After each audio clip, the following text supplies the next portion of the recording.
Sai Chaitanya paramedical college लेकर आया है पैरामेडिकल काउंसिल और सरकारी नौकरियों के लिए उपयोगी पाठ्यक्रम।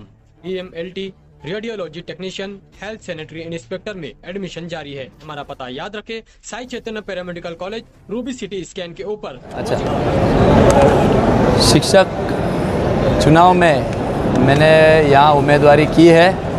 उसके कई कारण हैं। उसमें से एक कि विद्यमान लोक प्रतिनिधि गए 6 साल में कोई भी शिक्षकों के प्रश्न वहाँ पे उपस्थित नहीं किए हैं। हालांकि शिक्षकों की समस्या दिन भर दिन विशेषता गए 12 सालों से बढ़ती जा रही है। शिक्षक भर्ती नहीं है, शालार्थ ID नहीं है, काफ़ी चीज़ें शिक्षकों ने मुझे बताया। शिक्षकों के इस चुनाव में जो शिक्षक नहीं है उनको भी मतदाता दिखाया गया है और विशेष रूप से ये करने वाले विद्यमान लोक प्रतिनिधि है जिनके संस्थाओं में इस तरीके से जिनका शिक्षण 9वीं है या फिर वो शिक्षण क्षेत्र से कुछ ताल्लुका नहीं रखते, ऐसे लोगों को भी मतदान यादी में वहाँ पे लाया गया है। जिनको हमने पिछले 6 साल में हमारे न्याय हक के लिए चुन के दिया, वही शिक्षकों पर अन्यायकारक इस तरीके से काम कर रहे थे। इसलिए शिक्षकों ने मुझे आग्रह किया और मैंने भी उस पर काफ़ी सोचा कि मैं एक युवा वर्ग के लिए काम कर रहा हूँ और जिस युवा वर्ग ने गए 75 साल में अनेक क्षेत्र में चुनाव के माध्यम से हो या विविध क्षेत्र के माध्यम से हो इस देश को इस मुकाम पे लाया है, तो उन्हीं को जिन शिक्षकों ने उनको वहाँ पे समाज उपयोगी बनाया,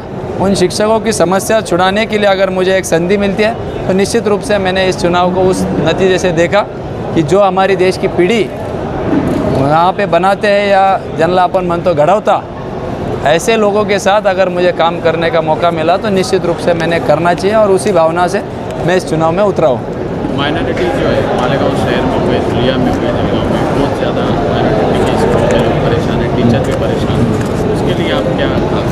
निश्चित रूप से माइनॉरिटी स्कूल्स के कुछ काफ़ी समस्याएँ हैं। हालांकि कुछ समस्याएँ सारी शिक्षकों की एक जैसी है, लेकिन उसके बावजूद माइनॉरिटीज़ की काफ़ी अलग से समस्या है।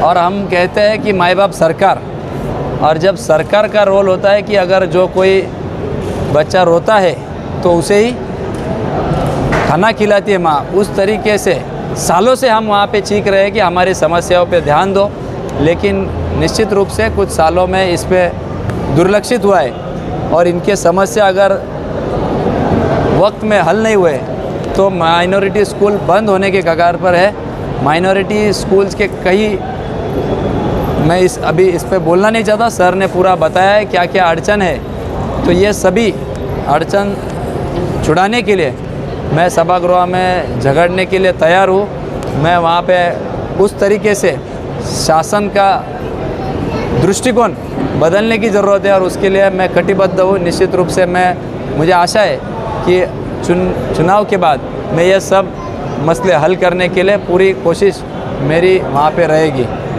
अच्छा, नीति क्या है? हाँ, निशान क्या है आपका? निशान नहीं और ये बटन जो है इस चुनाव में मैं अपक्ष खड़ा हूँ।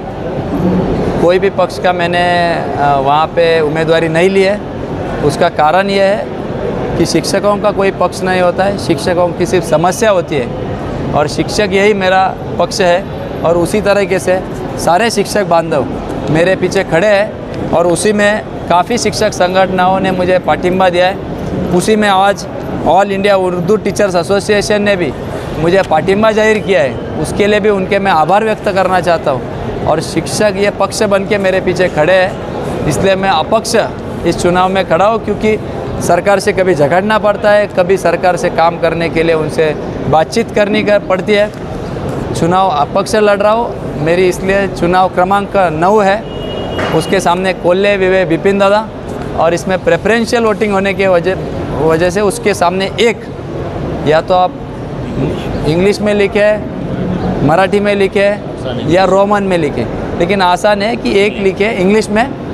9 नंबर का मेरा अनुक्रम नंबर है, कोल्ले विवेक विपिन दा। इस नाम के सामने 1 नंबर लिख के आप मुझे चुन के दीजिए। ये देखिए, आपके माध्यम से मैं मतदाताओं का आह्वान करना चाहता हूँ।